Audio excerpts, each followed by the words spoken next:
Oke, nggak ada yang pegang pensil, nggak ada yang pegang buku dan sebagainya. Semuanya memperhatikan ke depan. Oke, jadi setelah Indonesia merdeka, seperti yang sudah Ibu jelaskan, ternyata pihak sekutu atau pihak penjajah masih berusaha bagaimana merebut kembali kemerdekaan Indonesia.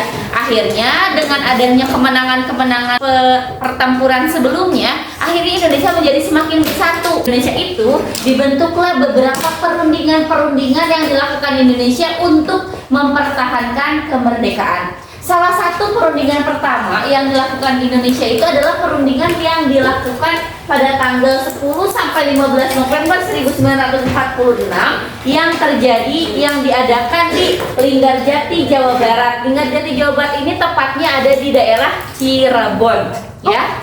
Nah, kenapa dinamakan konferensi meja bundar? Kan ini perundingannya berarti Indonesia ngobrol sama Belanda. Iya, ngobrol Siapa sama. yang ngobrolnya bahasa apa? Bahasa Inggris. Kalau KMB di Denpasar. Di Den Haag, Belanda, bukan Denpasar, Den Haag, Belanda. Oh, di Belanda jauh banget. Di dalam Belanda ini langsung.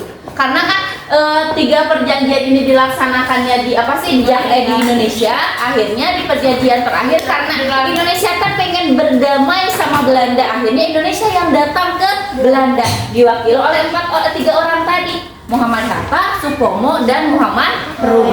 Kenapa Rum yang diajak? Karena Rum itu adalah sebagai delegasi dari perjanjian Jadi karena ini belum selesai dilanjutkan di sini, jadi Rum ikut. Akhirnya dia minta didampingi oleh Dr. Andes Muhammad Hatta dan Mr. Supomo. Ngerti nggak sampai situ? Jadi diplomasi Indonesia itu terjadi 4 kali di Linggarjati. Linggarjati itu di mana? Cirebon, Jawa Barat.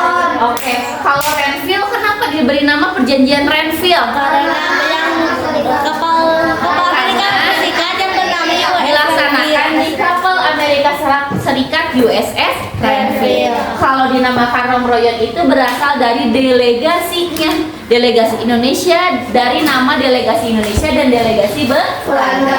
Ngerti sampai situ? Oke.